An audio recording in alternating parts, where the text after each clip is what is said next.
الله أكبر الله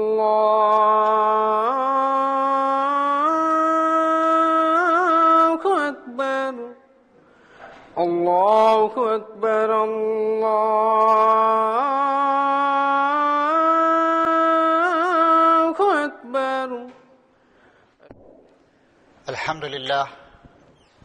الحمد لله نحمده ونستعينه ونستغفره ونؤمن به ونتوكل عليه ونعوذ بالله من شرور أنفسنا ومن سيئات أعمالنا من يهده الله فلا مضل له ومن يضلله فلا هادي له ونشهد أن لا إله إلا الله وحده لا شريك له ونشهد أن محمدا عبده ورسوله وخير الورى أرسله الله بالحق بشيرا ونذيرا وداعيا إلى الله بإذنه وسراجا منيرا.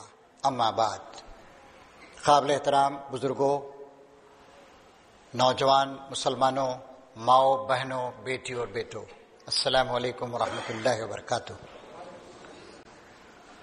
اللہ تعالیٰ نے قرآن مجید میں ارشاد فرمایا ہے سورہ حشر کے آخری رکوع میں، یا ایھا الذین آمنوا اتقوا اللہ ولتنظر نفس ما قدمت لغد واتقوا اللہ ان اللہ خبیر بما تعملون. اے ایمان لانے والے لوگوں، اللہ تعالیٰ سے ڈرو اور تم میں سے ہر شخص یہ دیکھے کہ اس نے کل کے لیے، یعنی قیامت کے لیے، آخرت کی زندگی کے لیے کیا کچھ عمل کر کے آگے بھیجا ہے. اللہ تعالیٰ سے ڈرتے ہوئے زندگی گزارو. یقیناً جو کچھ بھی تم عمل کر رہے ہو اللہ تعالیٰ اس سے پورے طور سے باخبر. اللہ تبارک و تعالیٰ نے اس آیت میں ہمیں اس بات کی نصیحت کی ہے کہ ہم اپنی پوری زندگی اللہ تعالیٰ سے ڈرتے ہوئے گزاریں، اور ساتھ ساتھ اللہ تعالیٰ کے حاضر و ناظر ہونے کے احساس کے ساتھ ساتھ، احساس ذمہ داری کے ساتھ ساتھ یہ بات بھی مستحضر رہے، یعنی ہمارے وجود کے سامنے حاضر رہے کہ آخرت آنے والی. چنانچہ فرمایا گیا کہ تم میں سے ہر شخص یہ دیکھے، ہر شخص کی یہ انفرادی انڈیویجول ذمہ داری. ہر شخص اللہ تعالیٰ کے پاس انفرادی طور پہ ذمہ دار. ہم ایک سماج میں رہتے ہیں، ہمیں خاندان کے افراد ہیں، ہماری ایک بین الاقوامی یا ملکی سوسائٹی ہے، لیکن ہر شخص اگر اپنی انفرادی ذمہ داری پہ توجہ دے تو یہ ساری کی ساری چیزیں درست ہو سکتی ہیں. اور اللہ تعالیٰ کے پاس جو معاملہ ہوگا وہ ہر شخص کا اپنا عمل کیا تھا، اس پورے اجتماعی عمل میں اس کو الگ کر لیا جائے گا اور اس سے پوچھا جائے گا کہ اس نے کیا کچھ کیا. تو فرمایا جا رہا ہے کہ ہر آدمی اس بات پہ مسلسل غور کرتا رہے، نظر رکھے، ولتنظر، کہ اس نے کل کے لیے کیا عمل کر کے آگے بھیجا ہے. آج بہت مختصر، کل بہت طویل. آج جو کچھ کریں گے کل اس کو کاٹیں گے. آدمی ذرا اگر سائنس کی روشنی میں پچھلے حالات کا جائزہ لے کر دیکھے تب بھی وہ محسوس کرے گا کہ 60-70 سال کی اس کی زندگی بہت ہی مختصر. سائنسدان جو کائنات کا مطالعہ کرتے رہتے ہیں بتاتے ہیں کہ آج سے تقریباً 1366 کروڑ سال پہلے، کروڑ کا عدد ہی بہت بھاری ہے، انسانیت کی، پوری انسانیت کی زندگی بھی 25-50 ہزار سال یا زیادہ سے زیادہ 1 لاکھ سال کی ہوگی. اور ہماری زندگی تو اور بھی مختصر، 60-70 سال کی زندگی، گنے چنے ایام، بہت سال لے کر انسان یہاں پر آتا ہے. پھر اس کے بعد سائنسدان بتاتے ہیں کہ سورج تقریباً 500 کروڑ سال پرانا ہے، زمین 457 کروڑ سال پرانی. ہمارے ملک کا ایک شہر ہے بنگلور، وہاں پر کچھ چٹانیں ہیں، وہاں پر جیولوجیکل سروے آف انڈیا نے بورڈ لگا رکھا ہے کہ یہ دنیا کی قدیم ترین چٹانوں میں سے ہیں، یہ 300 کروڑ سال پرانی. اور پھر حضرت انسان یہاں پر کب سے ہیں؟ پھر پیچھے کی طرف جائیے، دیکھیے، یہ 1434، یعنی نبی کریم صلی اللہ علیہ وسلم کو ہجرت کیے ہوئے تقریباً 1450 سال ہو رہے ہیں. 2012 عیسوی، عیسیٰ علیہ السلام 2012 سال پہلے پیدا ہوئے تھے. داؤد علیہ السلام اور ان کے صاحبزادے جو دونوں عظیم المرتبت پیغمبر تھے، وہ تقریباً 3000 سال پہلے یروشلم میں حکومت کر رہے تھے۔ موسیٰ علیہ السلام اور فرعون کی کشمکش تقریباً 3200 سال پہلے ہو رہی تھی، اور ابو الانبیاء حضرت ابراہیم علیہ السلام تقریباً 4000 سال پہلے دنیا کے مختلف ملکوں میں گھوم گھوم کر توحید الہی کا پیغام پیش کر رہے تھے۔ نوح علیہ السلام ہم نہیں بتا سکتے، ما قبل تاریخ کا زمانہ ہے۔ آدم علیہ السلام اندازے لگائے جا سکتے ہیں، اور اندازوں کی کوئی بنیاد نہیں ہے۔ 25,000 50,000 1,00,000 سال پہلے تو انسانیت کی پوری عمر 1,00,000 سال کی بھی نہیں، اس سے بھی کم ہے، اور ہماری عمر تو اس کا بھی بہت ہی چھوٹا حصہ ہے۔ اور پھر اس کے بعد جب ہم دنیا سے رخصت ہو کر جائیں گے، کب تک پڑے رہیں گے قبروں میں، اللہ ہی بہتر جانتا ہے۔ پھر قیامت آئے گی، اس قیامت کے بارے میں اللہ تعالیٰ ارشاد فرماتا ہے کانہم یوم یرونہا لم یلبسوا الا عشیۃ او ضحاہا، جس دن یہ انسان قیامت کو دیکھ لیں گے تو یوں اندازہ کریں گے، یوں سوچیں گے کہ ہم دنیا میں دن کے اگلے پہر میں رہے، آخری پہر میں، یا دن کے پہلے پہر میں رہے، دوسرے الفاظ میں ایک شام رہے ایک صبح، اس وقت انسان کو صحیح اندازہ ہوگا۔ آج انسان کو صحیح اندازہ نہیں ہوتا ہے، آج انسان سمجھتا ہے کہ ابھی بہت عمر پڑی ہے، بہت وقت ہے، بہت فرصت ہے، بہت کچھ کر لوں گا، لیکن اس وقت انسان محسوس کرے گا میری زندگی پلک جھپکتے میں ختم ہو گئی، کلمح البصر۔ اور اس وقت آخرت کے بارے میں اس کی آنکھیں سب کچھ دیکھ رہی ہوں گی، حقائق واضح ہو چکے ہوں گے، اور وہ آگے کی طرف دیکھے گا تو محسوس کرے گا اب یہاں پر مجھے ہزاروں، لاکھوں، کروڑوں اور اربوں سال کی زندگی گزارنی ہے۔ اسی لیے اللہ تعالیٰ ارشاد فرما رہا ہے، یہ اللہ کی مہربانی ہے کہ اس نے انسان کو عقل دی، شعور دیا، سوچنے سمجھنے کی صلاحیت عطا فرمائی، اور پھر انبیاء کرام کے ذریعے سے مسلسل ہر زمانے میں لوگوں کی رہنمائی کرتا رہا۔ انبیاء کرام انہی لوگوں میں سے اٹھتے رہے، انہی کی زبانوں میں اللہ تعالیٰ کا پیغام لاتے رہے، اور یہ بھی ایک بہت بڑا احسان ہے امت مسلمہ پر، ہم لوگوں پر خاص کر، کہ اللہ تعالیٰ نے سیدنا محمد صلی اللہ علیہ وسلم کے دور میں ہم کو پیدا کیا، اور ان پر جو کلام اللہ تعالیٰ نے نازل کیا، خود اللہ تعالیٰ نے ذمہ داری لی کہ میں اس کلام کی حفاظت کروں گا۔ وہ کلام روشنی دکھاتا رہتا ہے زمانے کے نشیب و فراز میں، مختلف ابھرنے، پروان چڑھنے اور گرنے والی قوموں کو۔ وہ قرآن مجید آج ہمارے درمیان ایک زندہ کتاب کی حیثیت سے موجود ہے۔ وہ قرآن مجید مختلف چیزوں کو ہمارے سامنے واضح کر رہا ہے۔ فرمایا اللہ تعالیٰ نے کہ یہ قرآن مجید ایک ایسی کتاب ہے کہ یہ حق ہے۔ ایک اور جگہ ارشاد فرمایا کہ ہم عنقریب انسانوں کو اپنی نشانیاں دکھائیں گے، آفاق میں، کائنات میں، خود ان کی اپنی زندگیوں میں، یہاں تک کہ بات ان پر کھل جائے گی، واضح ہو جائے گی کہ یہ کتاب حق ہے، یہ اسلام حق ہے۔ آج جو سائنٹیفک انکشافات ہوتے ہیں، نئی نئی معلومات مل رہی ہیں، آج انسان خود اپنے بدن کی مختلف قوتوں، مختلف اعضاء کا جو مطالعہ کر رہا ہے، کائنات میں جو جھانک کے دیکھ رہا ہے، نئے نئے انکشافات، وہ سب کے سب یہ بتا رہے ہیں کہ اللہ اور اللہ کے رسول نے سچی باتیں کہی تھیں۔ تو ہمارے لیے سوچنے کا لمحہ یہ ہمارے جمعہ کے اجتماعات، آپ اس بات کو اچھی طرح جانتے ہیں کہ جمعہ کے دن لازماً ہم مسجد میں حاضر ہوتے ہیں اور یہاں پر نماز پڑھتے ہیں، اور یہاں پر خطبہ بھی ہوتا ہے۔ جمعہ کی نماز کا ایک لازمی جز خطبہ ہے۔ خطبہ کیا ہوتا ہے؟ خطبہ جو ذمہ دار لوگ ہوتے ہیں، خطیب، چاہے وہ محلے کے ذمہ دار ہوں، چاہے شہر کے ذمہ دار ہوں، یا وہ سیاسی ذمہ دار ہوں، وہ اپنے سامعین کو کچھ باتیں یاد دلاتے ہیں، کچھ نصیحتیں کرتے ہیں، اور انہیں کچھ سوچنے پر آمادہ کرتے ہیں۔ آج جو آیتیں آپ کے سامنے پڑھی گئی ہیں، یا آپ کو سوچنے پر ابھار رہی ہیں کہ ہماری زندگی بہت مختصر، کائنات بہت لمبے چوڑے عرصے سے ہے، اور مرنے کے بعد کی جو زندگی ہوگی وہ بھی بہت لمبے چوڑے عرصے کی ہوگی۔ ایک اور جگہ سورہ یونس میں اللہ تعالیٰ ارشاد فرماتا ہے، اور جس روز اللہ ان کو اکٹھا کرے گا تو انہیں محسوس ہوگا کہ دنیا کی زندگی میں وہ محض ایک گھڑی کے لیے آپس میں جان پہچان کرنے کو ٹھہرے تھے۔ مختلف تصورات ہوں گے لوگوں کے، کوئی کہے گا کہ ہم دن کے آخری پہر تک ٹھہرے، کوئی کہے گا کہ ہم دن کے پہلے پہر تک ٹھہرے۔ یہاں ایک اور تاثر کا ذکر کیا جا رہا ہے سورہ یونس کی اس آیت میں کہ جس روز اللہ تعالیٰ قیامت میں ان کو اکٹھا کرے گا تو اس وقت یہ یوں محسوس کریں گے کہ ہم ایک لمحے کے لیے، ملاقات کتنی مختصر ہوتی ہے، السلام علیکم، وعلیکم السلام، آپ کیسے ہیں، کیا ہے، بس 1-2 منٹ میں ملاقات ہو جاتی ہے. اس وقت انسان یہ محسوس کرے گا کہ بس ہم تھوڑی دیر کے لیے گویا جان پہچان کے لیے کھڑے ہوئے تھے. فی الواقع سخت گھاٹے میں رہے وہ لوگ جنہوں نے اللہ کی ملاقات کو جھٹلا دیا، اللہ سے ملاقات ہونے والی.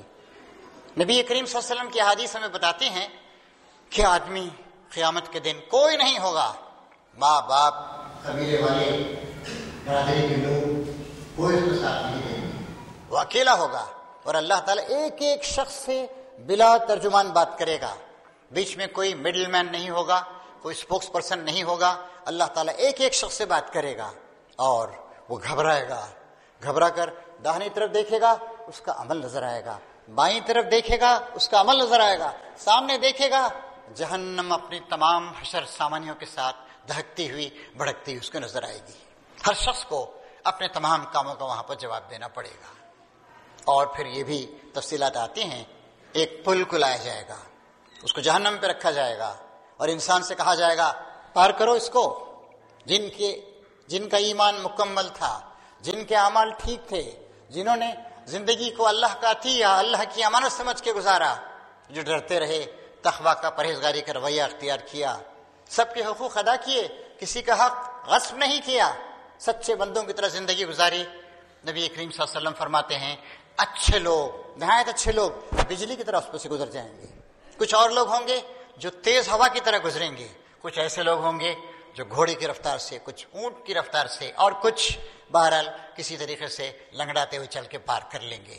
لیکن جن کے اعمال برے ہوں گے، جنہوں نے نافرمانی کی ہوگی اور خدا کو فراموش کر کے، خدا فراموشی کے ساتھ، آخرت فراموشی کے ساتھ، دنیا پرستی کے ساتھ اپنی خواہشات کی بے لگام اس کی پیروی کرتے ہوئے زندگی گزاری ہوگی، اسی میں کٹ کے رہ جائیں گے. تو یہ لمحہ ہم سب کے ساتھ آنے والا ہے. نوح علیہ السلام کے بارے میں ایک آیت ہے، پوچھا گیا ان سے نوح علیہ السلام کے بارے میں. قرآن مجید میں بات آتی ہے کہ 950 سال تک تو لوگوں کے درمیان اللہ تعالیٰ کے دین کو پھیلاتے رہے. ان سے پوچھا گیا دنیا سے رخصت ہوتے وقت آپ کو زندگی کیسی لگی؟ انہوں نے کہا گرچہ کہ میری حیات بہت طویل تھی، لیکن یوں محسوس ہوتا آج میں دیکھتا ہوں کہ ایک دروازے سے داخل ہوا اور دوسرے دروازے سے نکل گیا. زندگی کی حقیقت یہی، بہت مختصر ہے زندگی. آدمی کبھی کبھی کہتا ہے کہ میرے پاس کاٹنے کے لیے وقت نہیں، میرے پاس کام نہیں ہے. حضرت علی فرماتے ہیں رضی اللہ تعالیٰ عنہ، اگر تم نے وقت کو استعمال نہیں کیا، تم نے وقت کو قطع نہیں کیا، استعمال نہیں کیا، تو وقت تمہیں کاٹ دے گا. لہذا وقت بیکار کاموں میں کاٹنے کی چیز نہیں ہے. وقت ہی ہے جس سے کہ ہم اپنی زندگی کو ناپتے ہیں، ماہ و سال سے ناپتے ہیں، لمحات سے ناپتے ہیں، سالوں سے ناپتے ہیں. خوش قسمت ہیں وہ لوگ جن کی زندگی ذمہ داری کے احساس کے ساتھ اللہ تعالیٰ کی اطاعت میں، اللہ تعالیٰ کے کاموں میں اور اللہ کے احکام کے مطابق گزر رہی ہے. زندگی میں مختلف چیزیں آتی، انسان کو کچھ تفریح کی بھی ضرورت ہے، انسان کو آرام کی بھی ضرورت ہے، انسان کی مختلف جسمانی اور دیگر ضروریات ہیں، انسان کی جسم و جان کی ضروریات ہیں، انسان کی سماجی ضروریات ہیں. خوش قسمت ہیں وہ لوگ جو ان تمام معاملات میں اللہ تعالیٰ کو حاضر و ناظر سمجھتے ہیں، اللہ سے ڈر کے زندگی گزارتے ہیں اور ہر وقت یہ دیکھتے رہتے ہیں کہ میں جو کچھ کر رہا ہوں یہ آخرت میں میرے لیے مفید ہے یا نہیں ہے، جو آخرت کو ترجیح دیتے ہیں. ایک مسلم بھی وہی سارے کام کرتا ہے جو ایک غیر مسلم یا کافر کرتا ہے، لیکن مسلم کا نقطہ نظر الگ ہوتا ہے. وہ زندگی کو اللہ کی امانت سمجھتا ہے، وہ کائنات کو اللہ تعالیٰ کا کارنامہ سمجھتا ہے، وہ اللہ تعالیٰ کے خبیر اور بصیر ہونے کو یاد رکھتا ہے، وہ دیکھتا رہتا ہے، وہ سمجھتا ہے کہ اللہ تعالیٰ مجھے دیکھ رہا ہے، وہ سمجھتا ہے کہ وہ ہوا معکم اینما کنتم، تم جہاں کہیں بھی ہو اللہ تعالیٰ تمہارے ساتھ. اور وہ یہ جانتا ہے کہ اللہ تعالیٰ میرے ایک ایک عمل کو دیکھ رہا ہے، لکھ رہا ہے، گن گن کے رکھ رہا ہے، اور جب میں اللہ تعالیٰ کے حضور میں حاضر ہوں گا تو میرا نامہ اعمال میرے سامنے پیش کر دیا جائے گا، کوئی چیز وہاں پر چھپی نہیں رہے گی. حضرت عبداللہ بن مسعود رضی اللہ تعالیٰ عنہ بڑے ہی جلیل القدر صحابی ہیں، نبی کریم صلی اللہ علیہ وسلم کی بہت ساری احادیث آپ سے مروی ہیں، وہ اپنی بات بتاتے ہیں، اپنا خیال بتاتے ہیں. میں سب سے زیادہ اپنے اس دن پر نادم ہو جاتا ہوں جس کا سورج ڈوب جاتا ہے اور میری عمر کا ایک دن کم ہو جاتا ہے، مگر اس میں میرے عمل میں کوئی اضافہ نہیں ہوتا. ایک نامہ اعمال، ہر اچھا کام اس میں اضافے کا باعث ہو رہا ہے. اور اگر کوئی دن آیا اور یوں ہی گزر گیا اور اس میں کسی اچھے عمل کا اضافہ نہیں ہوا، تو حضرت عبداللہ بن مسعود جلیل القدر صحابی رسول فرماتے ہیں کہ مجھے اس پہ بڑا افسوس ہوتا ہے، میں نادم ہوتا ہوں، شرمندہ ہوتا ہوں.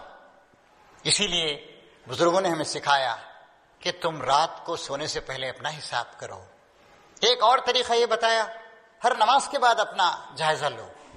صبح سے دوپہر تک کے 7-8 گھنٹے میں نے کس طرح گزارے، ظہر سے عصر تک کا وقت میں نے کس طرح گزارا.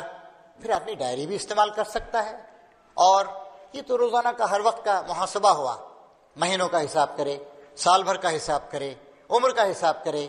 اور یاد رکھے کہ موت کبھی بھی آ سکتی. فرمایا اللہ تبارک و تعالیٰ نے، اے ایمان لانے والو اللہ سے ڈرو اور تمہیں موت نہیں آئے مگر اس حالت میں کہ تم مسلم ہو، فرما بردار، ہر وقت فرما بردار. ایک بڑے بزرگ جنہوں نے تزکیہ نفس پر ایک کتاب لکھی، وہ کہتے ہیں کہ اگر آپ نے کسی کام کو اس کے وقت پہ نہیں کیا، ٹال دیا اس کام کو، تو پھر وہ کام کبھی بھی نہیں ہو سکے گا. ہر آنے والا لمحہ، ہر آنے والا منٹ اپنے ساتھ اپنی ذمہ داریاں لا رہا ہے، اپنے تقاضے لا رہا ہے. لہذا مومن کی زندگی بڑی ہی ڈسپلن، بڑی ہی منضبط ہونی چاہیے، اس کا کوئی لمحہ بیکار نہیں جانا چاہیے. نبی کریم صلی اللہ علیہ وسلم نے مختلف طریقوں سے باتیں ہم کو سمجھائی. مثلا بخاری شریف کی ایک حدیث ہے، اس میں آپ نے ارشاد فرمایا ہے، یہ ہم جیسے زیادہ عمر کے لوگوں کے لیے، جس شخص کو اللہ تعالیٰ نے 60 سال کی زندگی عطا فرما دی پھر بھی وہ راہ راست پر نہیں آیا، اللہ تعالیٰ اس کا کوئی عذر نہیں سنے گا. پھر غور کیجیے الفاظ پر، بخاری شریف کی اس حدیث پر کہ فرماتے نبی کریم صلی اللہ علیہ وسلم، جس شخص کو اللہ تعالیٰ نے اتنی لمبی زندگی دی، 60 سال عطا فرمائے، پھر بھی وہ راہ راست پر نہیں آیا، تو اللہ تعالیٰ اس کا کوئی عذر نہیں سنے گا. اتنی زندگی ہم نے تجھ کو دی، مختلف احوال سے گزارا، بچپن، جوانی، ادھیڑ عمر، بڑھاپا، 60 سال ہم نے تجھے دے دیے. کتنی ہوتی انسان کی زندگی؟ یہی 60-70 سال کی تو ہوتی ہے. اس طرح کی بھی ایک حدیث ہے. فرمایا نبی کریم صلی اللہ علیہ وسلم نے کہ میری امت کے لوگوں کی عمریں 60-70 سال ہوں گی. 60-70 سال کی زندگی، اور 60 سال عنایت فرما دیے، پھر بھی نہیں سنبھلا، پھر بھی نہیں سدھرا، پھر بھی اسے خدا یاد نہیں آیا، پھر بھی اس کے طور طریقے ویسے ہی رہے. تو فرمایا کہ ایسے آدمی کا کوئی عذر قبول نہیں کیا جائے گا، اس کو بہرحال اپنے کاموں کے لیے وہاں پہ جواب دہ ہونا پڑے گا. اور پھر نوجوانوں کو یہ بات یاد رکھنی چاہیے. نوجوان یہ سوچ سکتے ہیں کہ بھئی یہ تو بوڑھے لوگوں کے لیے ہے، 60-70 سال کے لوگوں کے لیے ہے، ابھی تو ہم جوانی سے گزر رہے ہیں، جوانی دیوانی ہے، ابھی تو بہت کچھ ہمیں دنیا میں کرنا ہے، استفادہ کرنا ہے.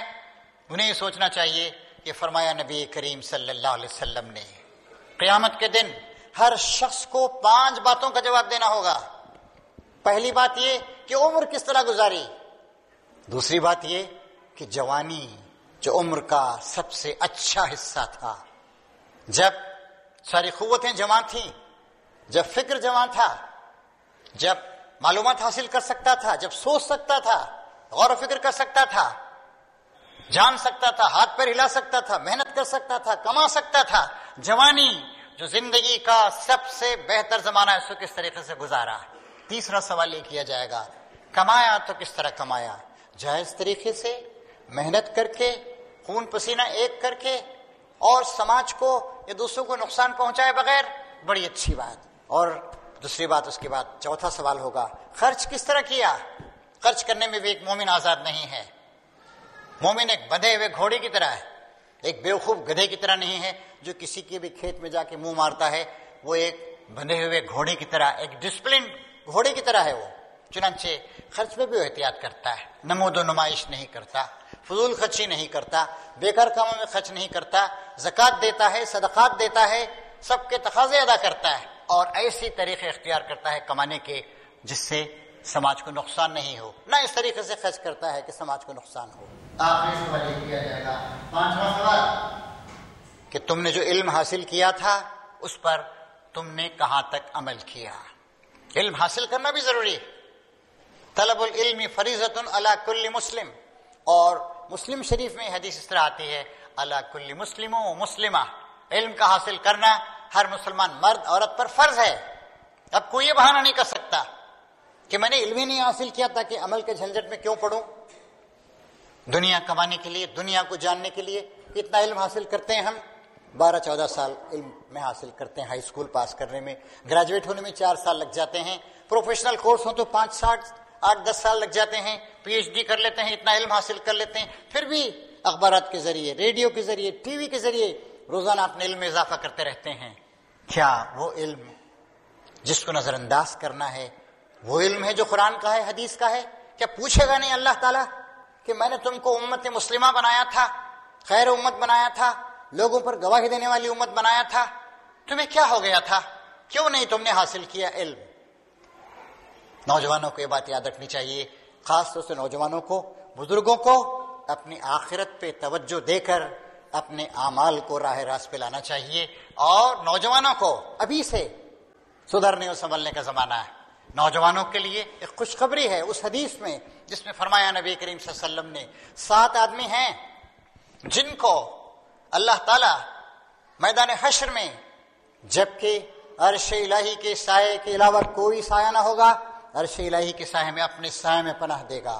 ان میں وہ خوش قسمت نوجوان بھی ہیں جو اسلام کے زیر سایہ پروان چڑھے ہیں، جن کا بچپن پاکیزہ، جن کی جوانی بیداغ، جن کی سرگرمیاں پاک صاف، اور جن کی پوری زندگی وہ اللہ تعالیٰ کے احکام کے پیروی میں گزری ہے، ان کو اللہ تعالیٰ وہاں پر سایہ میں پناہ دے گا۔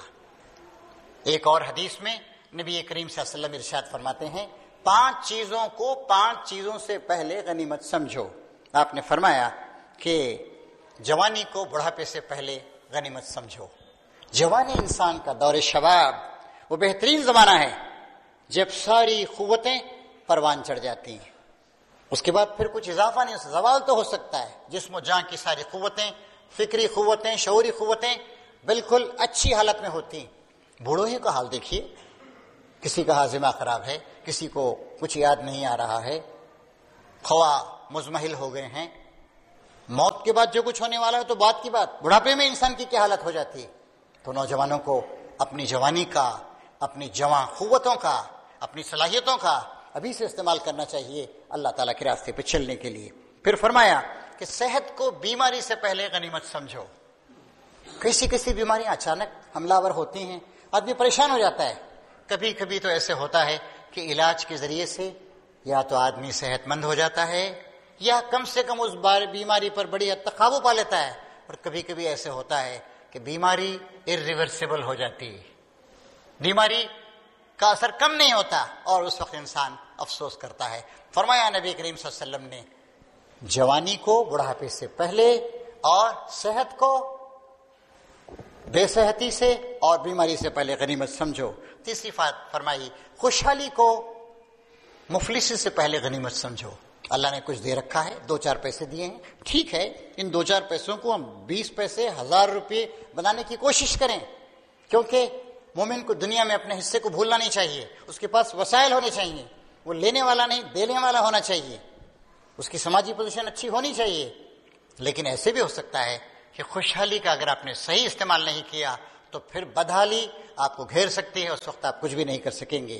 چوتھی بات فرمائی آپ نے کہ فرصت کو مشغولیت سے پہلے، بیکار کاموں کی مشغولیت بھی ہو سکتی ہے، امراض کی مشغولیت بھی ہو سکتی ہے، یا معاش کا مسئلہ اتنا پیچیدہ ہو جاتا ہے کہ آدمی اتنا مشغول ہو جاتا ہے کہ پھر زندگی کے سنجیدہ کاموں کی طرف توجہ دینے کی اس کے پاس فرصت نہیں رہتی۔ پھر آخر میں فرمایا اور زندگی کی موت سے پہلے، فرض کیجئے کہ جوانی بھی نہیں رہی، یہ بوڑھے لوگوں کے لیے ہے، اور صحت بھی نہیں رہی، خوشحالی بھی نہیں رہی، سب کچھ چلا گیا، لیکن زندگی ابھی ہے تو غنیمت ہے۔ آدمی توبہ کرے، آدمی دعا کرے، آدمی پچھلی زندگی کا جائزہ لے، آدمی نادم و شرمسار ہو، اور اللہ تعالیٰ سے توقع رکھے کہ وہ اسے معاف کرے گا۔ ایک اور آیت ہے سورہ فاطر کی. اللہ تعالیٰ قیامت میں پوچھے گا کیا ہم نے تم کو اتنی عمر نہیں دی تھی کہ جس میں اگر کوئی سبق لینا چاہتا تو سبق لے سکتا تھا، اور تمہارے پاس خبردار کرنے والا بھی آ چکا تھا. سب سے عظیم خبردار کرنے والے سیدنا محمد صلی اللہ علیہ وسلم، ان کا لایا ہوا کلام قرآن مجید، ان کی تعلیمات، ان کا پاکیزہ نمونہ سب کچھ ہمارے سامنے موجود ہیں. اور یہ ہماری ذمہ داری ہے کہ ہم ان سب سے زیادہ سے زیادہ فائدہ اٹھائیں. اور کل کا جو دن ہے، کل جو آ کے رہے گا، آج 100 سال کا ہی کیوں نہ ہو جائے، آج کی زندگی ختم ہونے والی، اور عمر نو ہی کیوں نہ پالے کوئی، یا 1000 سال کی زندگی کیوں نہ پالے، بہرحال ختم ہوگا اور وہ دن آئے گا. ایک اور جگہ اللہ تعالیٰ قرآن شریف میں ارشاد فرماتا ہے، پوچھے گا کم لبستم، کتنا عرصہ رہے زمین پر. بڑا سخت لمحہ ہوگا، وہ انسان جواب دیں گے یومن او بعض یوم فصل الدین، ایک آدھ دن رہے، ایک دن یا اس دن کا کچھ حصہ رہے. آپ ذرا سا حساب کرنے والوں سے پوچھ لیجئے، ہمیں تو بس یہی سمجھ میں آتا ہے. تو یہ زندگی عارضی ہے، یہ زندگی ایک انویسٹمنٹ ہے. اس طرح انویسٹمنٹ کیا جائے کہ ہمیشہ ہمیشہ کی زندگی میں یہ ہمارے لیے مفید ہو، اور پھر وہ ہزاروں، لاکھوں، کروڑوں، اربوں، کھربوں سال کی زندگی، اس کے لیے یہ انویسٹمنٹ ہے، سرمایہ کاری ہے. اللہ تعالیٰ سے دعا ہے کہ اللہ تعالیٰ ہمیں اپنا خوف عطا فرمائے، ہمیں اپنی نعمتوں کا شعور عطا فرمائے، ہمیں اپنے زندگی کے ایک لمحے کو غنیمت سمجھنے کی توفیق عطا فرمائے، ہمیں جب تک زندہ رکھے، اسلام پہ زندہ رکھے، اور موت کبھی بھی آئے، کسی بھی لمحے میں آئے، ہم موت کا استقبال کرنے کے لیے تیار رہیں اور ایمان کی حالت میں موت آئے. سبحان ربک رب العزت عما یصفون، والسلام علی المرسلین والحمد للہ رب العالمین.